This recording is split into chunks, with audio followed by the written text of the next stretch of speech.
Hello everyone, Assalamualaikum. Welcome back to the new video of Rumana Family Vlog. বন্ধুরা, আজকে আমি তোমাদের সাথে শেয়ার করতে যাচ্ছি একটি দারুণ ও সবার পরিচিত জায়গা নিয়ে তৈরি করা অসাধারণ একটি এপিসোড। ভিডিওটির টাইটেল আর ডেসক্রিপশন দেখেই তোমরা হয়তো আন্দাজ করতে পারছো আজকের এপিসোড হতে চলেছে একেবারে স্পেশাল। এই এপিসোডে তোমরা পাবে ভ্রমণের আনন্দ, অজানা কিছু তথ্য আর একদম অন্যরকম কিছু অনুভূতি। তাই ভিডিওটা একদম স্কিপ না করে একটা লাইক দিয়ে শুরু থেকে শেষ পর্যন্ত দেখো আর উপভোগ করো। আর হ্যাঁ, আমার চ্যানেলে যদি নতুন হয়ে থাকো তাহলে অবশ্যই চ্যানেলটা সাবস্ক্রাইব করে বেল আইকন প্রেস করে রাখো, কারণ সামনে আসছে আরো অনেক দারুণ দারুণ এপিসোড, নতুন নতুন ভ্রমণের কিছু অসাধারণ ভিডিও আর জীবনের রঙিন কিছু মুহূর্ত, যেন এই মুহূর্তগুলো তোমার মিস না হয়।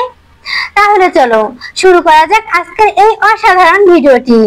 আজকের আমাদের গন্তব্য লালমনিরহাট জেলার পাটগ্রাম থেকে প্রায় 8 কিলোমিটার। আমাদের যেতে হবে 3 বিঘা করিডোর। আমরা বাইকে রওনা দিয়েছি। তোমরা পাটগ্রাম বাইপাস থেকে অটোরিকশা বা ভ্যান গাড়িতে 20 টাকা ভাড়া দিয়ে যেতে পারো।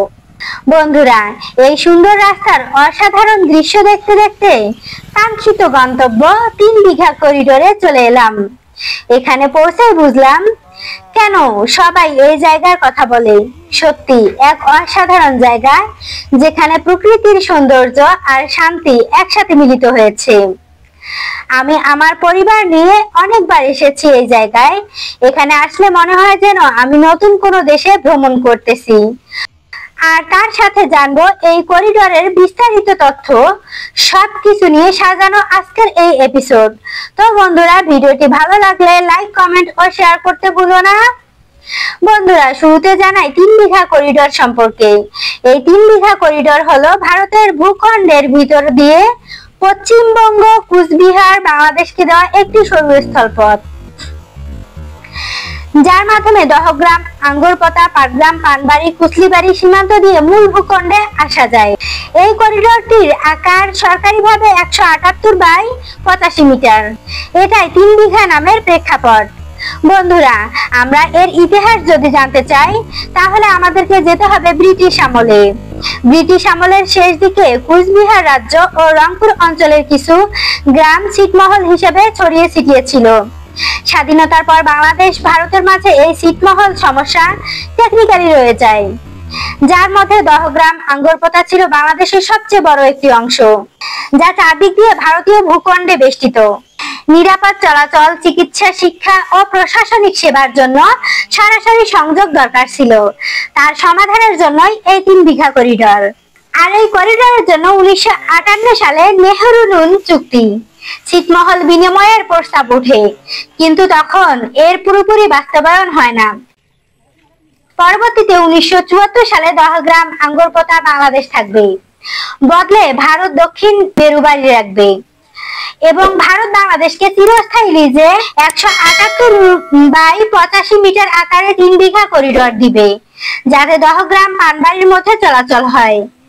এরপর 1992 সালের 26 জুন এই 3 বিঘা করিডোর আনুষ্ঠানিকভাবে চালু হয়। প্রথম দিকে দিনে সীমিত সময় খোলা থাকতো, রাতে বন্ধ থাকতো। এতে দহগ্রামবাসীদের জন্য বড় ভোগান্তি হতো। পরিশেষে 2011 সালের 6 সেপ্টেম্বর ঢাকাতে দ্বিপক্ষীয় বৈঠকে 24 ঘন্টা চলাচলের সিদ্ধান্ত হয়। এরপর থেকে এই গেট 24 ঘন্টা খোলা থাকে। এরপর সবশেষে 2015 সালে ভারত বাংলাদেশে 162টি ছিটমহল বিনিময় হয়ে যায়। তবে দহগ্রাম, আঙ্গুরপোতা আগের মতোই বাংলাদেশে থাকে এবং 3 বিঘা করিডোরে চিরস্থায়ী লিজ ব্যবস্থা বহাল থাকে। 3 বিঘা করিডোর উত্তর অঞ্চলের সীমান্তবাসীর দৈনন্দিন জীবন, চিকিৎসা, শিক্ষা, বাজারের যাতায়াত, এমনকি জরুরি সেবার জন্যই লাইফলাইন 2011 এর পর থেকে 24 ঘন্টা ভোগান্তির বড়ভাবে কমে। ছিটমহল সংকট 2015-তে শেষ হলেও এই করিডোর দহগ্রাম, আঙ্গুরপোতার টেকসই সংযোগ হিসেবে এখনো কৌশলভাবে গুরুত্বপূর্ণ। বন্ধুরা, আমি সংক্ষিপ্ত আকারে তোমাদেরকে একটি ধারণা দিলাম এই করিডোর নিয়ে। চলো তাহলে এখন আমরা এর ভিতরে যাব, অর্থাৎ এখন আমরা দহগ্রাম ইউনিয়নে যাব এবং দেখবো সেখানে কি কি আছে। তো বন্ধুরা, আমরা এখন চলে এসেছি একেবারে দহগ্রাম ইউনিয়নের পশ্চিম দক্ষিণ পাশে। এখানে দেখতে পাচ্ছ তিস্তা নদী। তো আমরা এখন সেই নদীর ধারে যাব। চলো যাওয়া যাক। তোমরা তো হয়তো অনেকেই জানো দহগ্রামের পাশ দিয়ে বইছে তিস্তা নদী। এই নদীর নাম শুনলে বুকের ভেতর কেমন লাগে। আবার কখনো বন্যার দিনে তিস্তা হয় রাক্ষসীর মতো ভয়ঙ্কর। হিমালয়ের বরফ গলেই নাকি এই নদীর জন্ম। দূর সিকিম পাহাড় থেকে এসেছে পাহাড়ি ঢল, নামিয়ে গর্জন করতে করতে ঢুকে পড়েছে বাংলাদেশে। বন্ধুরা, নদীর পাড়ে বসে মাছ ধরতে অনেক ভালো লাগে। আবার শীতকালে নদী যখন শুকায় তখন চরে হয় সোনালী সরিষা আর সবুজ সবজি।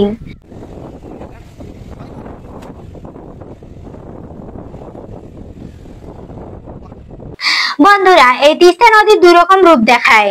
বর্ষাকালে সে হয় দুরন্ত, পানি ফুলে ফেপে উঠে, ভাঙতে থাকে ঘর বাড়ি, ভাসিয়ে নিয়ে যায় তার ফসলের জমি।